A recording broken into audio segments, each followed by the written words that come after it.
మొదటిసారి అరుణాచలం గిరి ప్రదక్షిణకి వెళుతున్నారా? అయితే గిరి ప్రదక్షిణలో ఈ తప్పులు అస్సలు చేయకండి.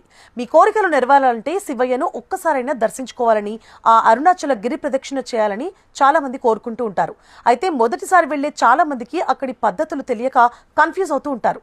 గిరి ప్రదక్షిణ ఎటువైపు నడవాలి, సిద్ధులు నడిచే దారి ఏది, వెంట ఏం తీసుకెళ్లాలి వంటి ఆసక్తికర విషయాలు మీకోసం.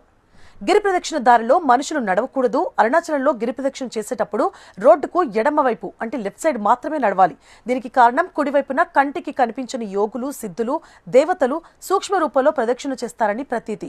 అందుకే ఆ వైపు నడిచి వారికి అడ్డు తగలకూడదు.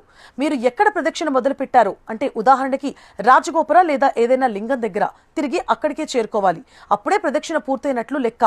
అరుణాచలం వెళ్లేటప్పుడు మీ పర్సులో వీలైనన్ని 10 రూపాయల నోట్లు పెట్టుకోండి. అక్కడ ప్రతి గుడిలో 10 రూపాయల దక్షిణ వేస్తే మీకు ప్రసాదంగా విభూది ప్యాకెట్ ఇస్తారు. ఆ పవిత్రమైన విభూతిని దాచుకోవడానికి ఇంటి నుంచి కొన్ని చిన్న ఖాళీ డబ్బాలు తీసుకెళ్లడం మర్చిపోకండి. గిరి ప్రదక్షిణలో యమలింగం వస్తుంది. అక్కడ ఇచ్చే విభూతిని ఔషధంగా వాడితే ఎముకలు అరిగిపోయిన వారికి, కీళ్ల నొప్పులు ఉన్నవారికి అద్భుతంగా ఉపశమనం లభిస్తుందని భక్తుల నమ్మకం. అలాగే నైరుతి లింగం దగ్గర కూర్చొని జపం చేస్తే సాధారణ సమయం కంటే 1000 రెట్లు ఎక్కువ ఫలితం వస్తుందట. ఇక గిరి ప్రదక్షిణ మొత్తం 14 కిలోమీటర్లు ఉంటుంది. అంత దూరం నడవాలి కాబట్టి మొదలు పెట్టే ముందు హెవీగా తినకండి. ఖాళీ కడుపుతో లేదా అల్పాహారంతో ఉంటే నడక సాఫీగా సాగుతుంది. గిరి ప్రదక్షిణలో మరో కీలక నియమం, నడిచేటప్పుడు కాళ్లు నొప్పులు పుడతాయని ఎక్కడా కూర్చోకండి.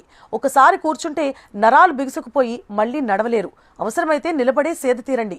ప్రదక్షిణ పూర్తి చేసి గుడిలోకి వెళ్లేటప్పుడు కొబ్బరికాయ తీసుకెళ్తే దర్శనమయ్యాక ఎడమ వైపు కార్నర్లో ఉత్సవ విగ్రహాల దగ్గరకు వెళ్ళండి. అక్కడ మీ గోత్రనామాలు చదివి కొబ్బరికాయ కొడతారు. అరుణాచల గిరి ప్రదక్షిణలో మిస్ అవ్వకూడని అంశం ఏంటి అంటే అగ్నిలింగానికి, రమణ మహర్షి ఆశ్రమానికి మధ్యలో దక్షిణామూర్తి ఆలయం ఉంటుంది.